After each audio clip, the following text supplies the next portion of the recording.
donneur de mauvais conseils. Par les chemins bordés de pueilles, rôde en maraude le donneur de mauvais conseils. La vieille carriole en bois vert pomme qui l'amena on ne sait d'où. Une folle la garde avec son homme, au carrefour des chemins mous. Le cheval paie l'herbe d'automne, près d'une mare monotone, dont l'eau malade réverbère le soir de pluie et de misère qui tombe en loques sur la terre. Le donneur de mauvais conseils est attendu dans le village, à l'heure où tombe le soleil.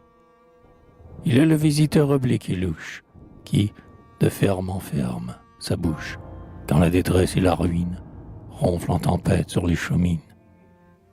Il est celui qui frappe à lui, tenacement, et vient s'asseoir, lorsque le hâve des espoirs fixe ses regards droits sur le feu mort des âtres froids. En habit vieux comme ses yeux, avec sa blouse lâche et ses poches où vivement il cache les fioles et les poisons. Mi-paysan, mi-charlatan, retors, petit ratatiné.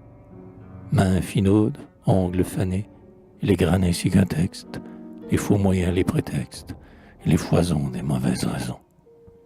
On l'écoute, qui lentement marmonne, toujours ardent et monotone, prenant à part chacun de ceux dont les arpents sont cancéreux, dont les moissons sont vaines, et qui regardent devant eux, las, trébuchants et malchanceux, la mort venir du bout des plaines de Lorraine. À qui, devant sa lampe éteinte, seul avec soi, quand minuit teinte, s'en va tâtant au mur de sa chaumière les trous qui font les vers de la misère, sans qu'un secours ne lui vienne jamais. Il conseille d'aller, au fond de l'eau, mordre des dents les exsangues reflets de sa face dans un marais. À tel qui branle et traîne un corps, comme un haillon à un bâton, et j'ai d'espoir, tari d'effort, à qui grimace sa vieillesse, devant l'orgueil du vieux soleil, il reproche les avanies que font ses fils qui le renient, à l'infini de sa faiblesse.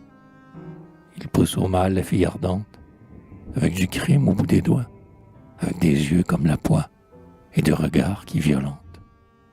Il attise en son cœur le vice, à mots cuisants et rouges, pour qu'en elle la femelle et la gouge biffe la mère et la nourrice, et que sa chair soit aux amants morte comme ossements et pierres du cimetière.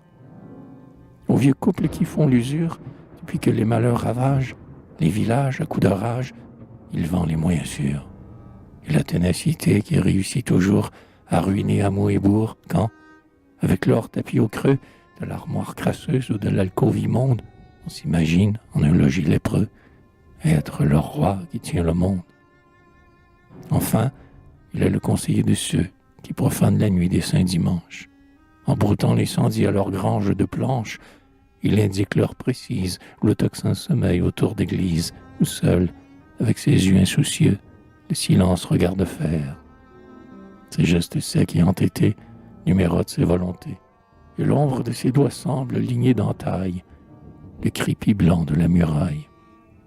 Et pour conclure, il verse à tous un peu du fiel de son vieux cœur, moisi de haine et de rancœur, et désigne le rendez-vous, quand ils voudront, au coin des bordes, ou près de l'arbre, ils trouveront, pour se brancher un bout de corde. Ainsi va-t-il de ferme en ferme, plus volontiers lorsque le terme au tiroir vide inscrit sa date, le corps craquant comme des lattes, le cou maigre, le pas traînant, mais inusable et permanent, avec sa pauvre carriole, avec son fou, avec sa folle, qui l'attendent jusqu'au matin, au carrefour des vieux chemins.